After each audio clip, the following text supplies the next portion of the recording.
الحمد لله رب العالمين والعاقبة للمتقين والصلاة والسلام على سيد الأنبياء والمرسلين محمد وآله وأصحابه أجمعين. أما بعد فقد قال الله تبارك وتعالى في القرآن المجيد: فأعوذ بالله من الشيطان الرجيم أفلا يتدبرون القرآن ولو كان من عند غير الله لوجدوا فيه اختلافا كثيرا. صدق الله العظيم. اللهم صل على سيدنا محمد وعلى آل سيدنا محمد واصحاب سيدنا محمد وبارك وسلم. سب درود شریف پڑھیں تاکہ کچھ تازگی آ جائے اور آپ بیدار ہو جائیں. اللهم صل على سيدنا محمد وعلى آل سيدنا محمد واصحاب سيدنا محمد وبارك وسلم. اللهم صل على سيدنا محمد وعلى آل سيدنا محمد واصحاب سيدنا محمد وبارك وسلم. یا رب صلی وسلم دائما ابدا علی حبیبک خیر الخلق کلہم. نہایت ہی واجب الاحترام حضرات علماء کرام، ہمارے اس گاؤں کے دانشور حضرات اور دیگر کچھ جو مہمانان ذی وقار یہاں تشریف فرما ہیں، اللہ رب العالمین آپ سب کی آمد کو اپنی بارگاہ میں شرف قبولیت عطا فرمائے. سامعین محترم، کسی بھی کام کی ابتدا میں نیتوں کا درست کرنا لازمی اور ضروری ہوتا ہے، ورنہ بڑے سے بڑا عمل جو انسان کی نظر میں انسان بہت اچھے انداز سے کر لیتا ہے، حسن ترتیب کے ساتھ انجام دے لیتا ہے، اس کی نظروں میں وہ عمل بہت عمدہ ہوتا ہے، لیکن نیت کا بگاڑ، نیت کا فساد اس عمل کو ضائع اور برباد کر دیتا ہے. اس لیے ہم سب نیت کریں کہ ہم سب کا آنا، مل بیٹھنا، کہنا، سننا سب اللہ رب العالمین کی رضا کے لیے ہے.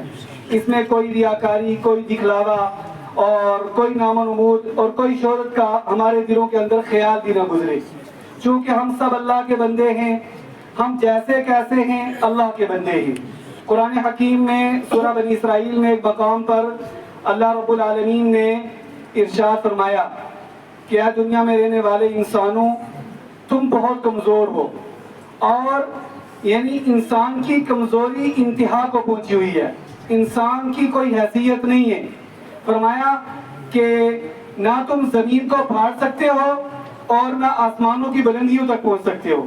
تو جو اتنا کمزور ہو، جس کا ضعف، جس کی کمزوری، جس کا عجز، جس کی انکساری انتہا کو پہنچی ہوئی ہو، وہ کیا اپنے آپ کو بڑا کہلائے گا؟ وہ کیا کسی جو ہے وہ بندے کے سامنے اپنا مقام اور اپنا مرتبہ اور اپنا منصب سمجھے گا؟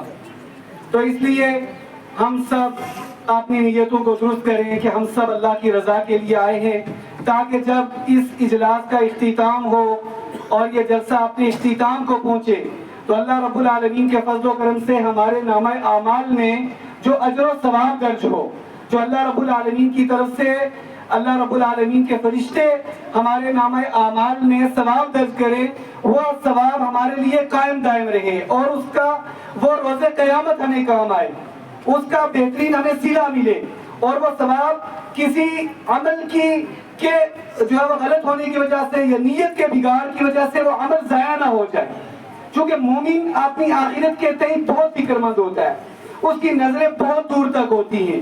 وہ اپنے چھوٹے موٹے عمل پر اللہ رب العالمین کے ہاتھ سے ثواب اور اجر کے لینے کے سلسلے میں حریص ہونا چاہیے کہ میرا اللہ مجھے اس کے اوپر بہترین اجر عطا فرمائے. تو اللہ رب العالمین کے ہاتھ سے ان بندوں کو بہترین صلہ، بہترین اجر، بہترین بدلہ، بہترین ثواب عطا کیا جاتا ہے کہ جن کی نیتوں میں اخلاص ہوتا ہے.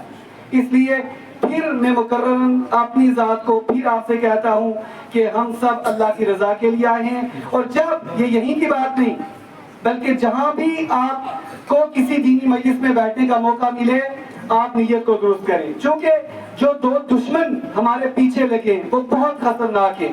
یہ اہل علم کی مجلس نے اس کو جو ہے وہ اختصار کے ساتھ کہ اللہ رب العالمین نے سورہ اعراف میں شیطان کا ذکر فرمایا کہ وہ انسان کے جو ہے وہ انسان کے پیچھے جو لگا ہے اور انسان کے جو اعمال کو اور اس کے ایمان کو اور اس کے کردار کو جو خراب کرنا چاہتا ہے، اور ایسی جگہ سے انسان کو دیکھتا ہے کہ جہاں انسان کا وہ گمان بھی نہیں جاتا.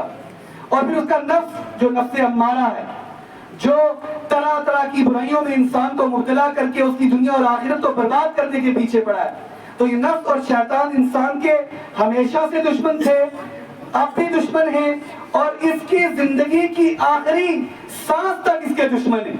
تو ان دو دشمنوں کی دشمنی کے بیچ میں ہم نے اپنے ایمان کی حفاظت کے تئیں فکر مند ہونا ہے، اس لیے نیت کے بگاڑ سے بچنا ہے۔